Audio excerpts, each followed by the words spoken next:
This meeting is being brought to you by the fractal fire. Okay, today we'll be doing solving linear systems by determinants, and 3.6 will be word problems using 2x2 linear systems. We start with a 2x2 linear system. Ax plus by equals e, cx plus dy equals f. I'll use elimination to get what's called a closed form solution, where you don't have to do any algebraic steps. You just have to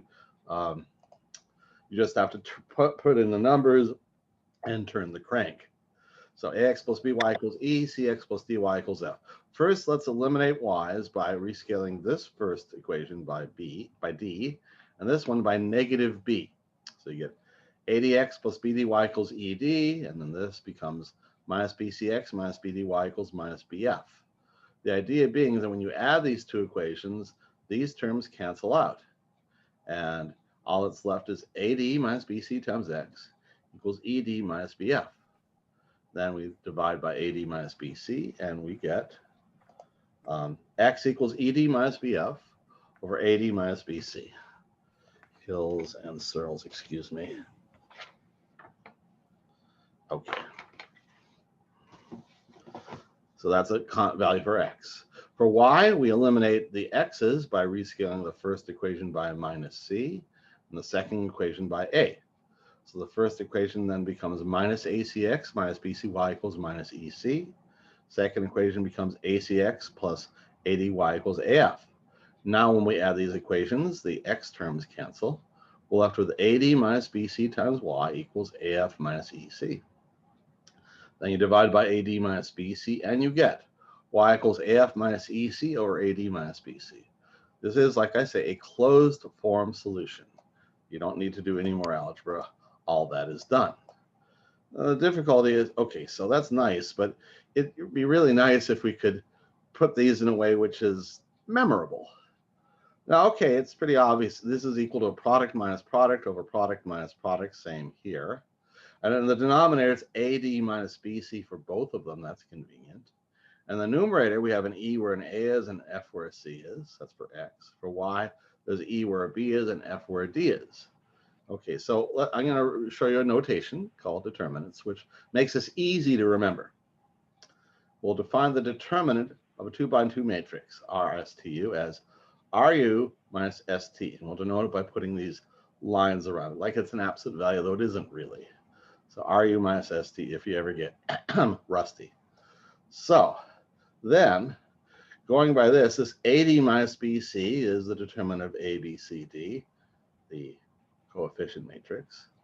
And there's an E where an A is, F where a C is. That's the first column. So we put an EF in the first column for X, the first variable. EBFD determinant over ABCD determinant. For Y, we have the same denominator, AD minus BC, AD minus BC. And the numerator, E where B is, F where D is. So that's the first column, the second column. For Y, the second variable. AECF determinant over ABCD determinant.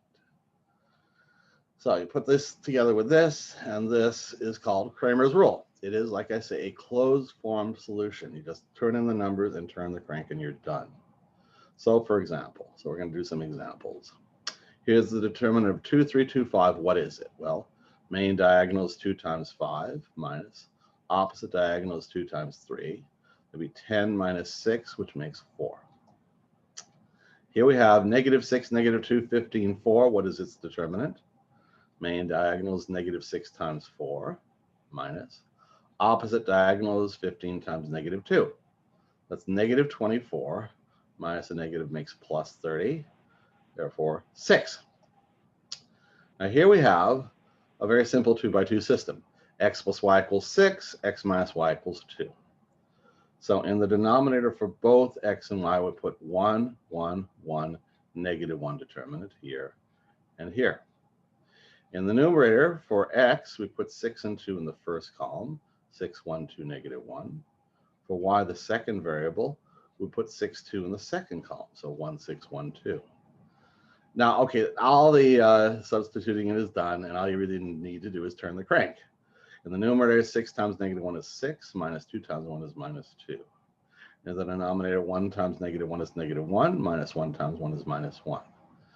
Negative 6 minus 2 over negative 1 minus 1, that's negative 8 over negative 2 makes 4.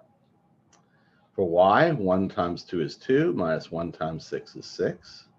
In the denominator, 1 times negative 1 is negative 1, minus 1 times 1 is minus 1. So you get negative 4 over negative 2 is 2. So x is 4, y is 2, and that works because 4 plus 2 is 6, and 4 minus 2 is 2.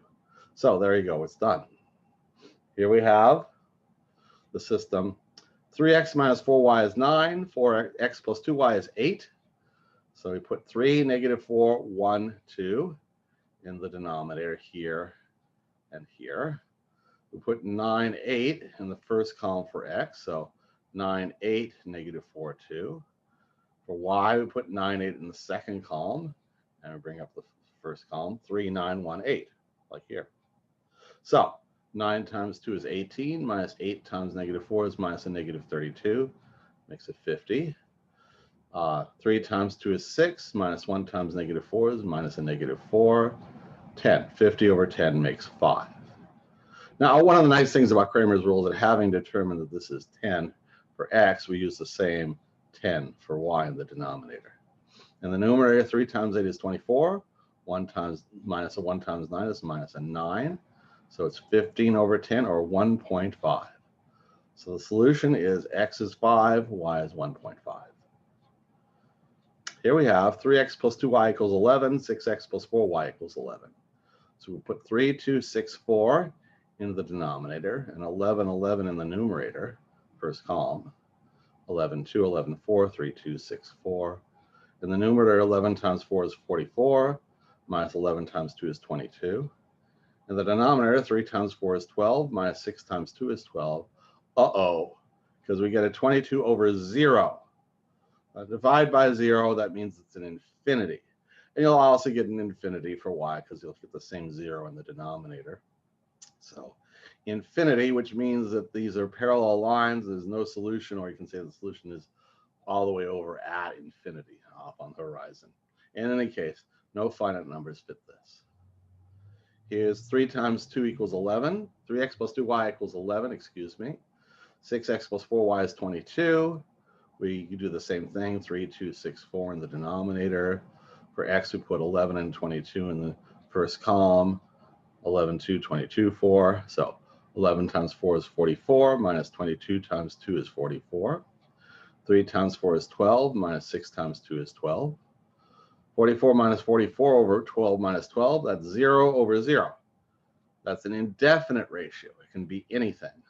Therefore, the two lines, instead of being parallel, they overlap entirely. They intersect along their entire length, and so there are many solutions. So if you get non-zero over 0, there's no solution.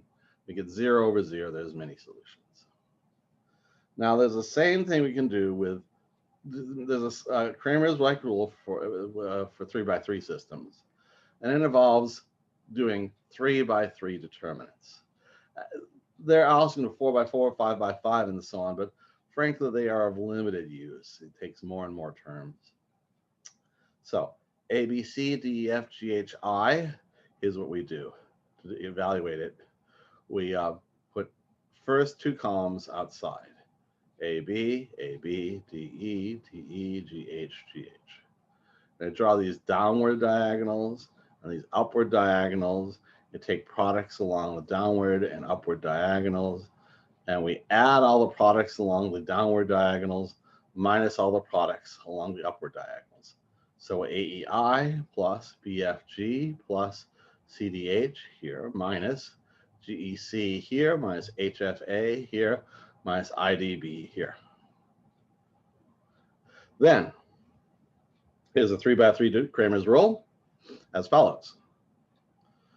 AX plus BY plus CZ equals J, DX plus EY plus FC equals K, GX plus HY plus IZ equals L.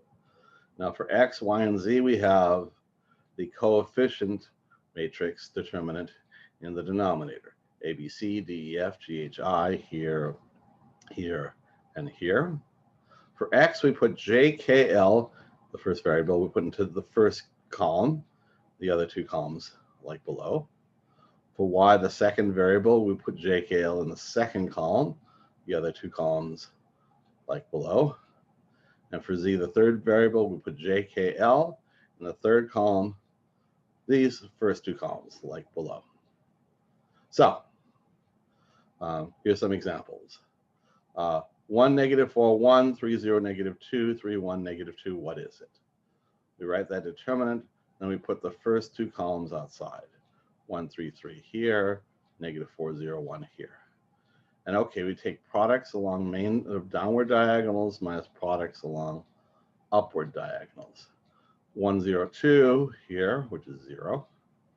-4, -2 times 3 here, which is 24. 1 times 3 times 1 here, which is 3. -3 times 0 times 1 here, which is 0. -1 times -2 times 1 is minus a -2. -2 times 3 times -4 here and here. 0 plus 24 plus 3 minus 0 minus a -2 minus 24. After you work it all out, it comes out to 5. Here's 1, 2, 0, 0, 1, 2, 0, 0, 1. What is it? Well, I draw the first two columns here, 1, 0, 0, 2, 1, 0. And then here we go. 1 times 1 times 1 is 1. 2 times 2 times 0 is 0. 0 times 0 times 0 is 0. Minus 0 times 1 times 0 is 0. Minus 0 times 2 times 0 is 0. Minus 1 times 0 times 2 is 0. So it comes out to 1. All right. Now let's solve this rather difficult system. X plus y plus z equals 4. X plus y minus z equals 0. X minus y plus z equals 2. So the coefficient matrix is 1, 1, 1 here, 1, 1, -1 here, 1, -1, 1 here. So to evaluate its determinant, we put 1, 1, 1 here and 1, 1, -1 here. So okay, downward diagonals. 1 times 1 times 1 is a 1. 1 times -1 times 1 is a -1. 1 times 1 times -1 is a -1. Minus 1 times 1 times 1, so minus 1. Minus 1 times -1 times 1, so minus another 1. And minus a 1, 1, 1 is a minus a 1. Okay, after we work out all the stuff, we get -4. So you get -4 in all the denominators. All right, now for x, the first variable, we put 4, 0, 2 in the first column. And I'll let go all the, okay, 4 times 1 times 1 is 4. 1 times -1 times 2 is -2. 1 times 0 times -1 is 0. Then minus 2 times 1 times 1, that's minus a 2. Minus -1 times -1 times 4 is a minus a 4. Minus a 1 times 0 times 1 is a minus a 0. So upshot, -4. So x will be this determinant over this determinant. -4 over -1, -4 is a 1. For y, we put 4, 0, 2 in the second column. And after the same stuff as before, we get a -4. And therefore, y is -4 divided by -4 here, or 1. For z, we put 4, 0, 2 in the third column. And after calculating the determinant, you get -8. So z will be -8 over -4, which is a 2. So x is 1, y is 1, z is 2. There's the solution. I realize this is 3 by 3s are tough. There's no way around, no way of avoiding that. So I have relatively fewer problems like that, but Cramer's rule works for it, or this 3 by 3 version does. All right, so much for that.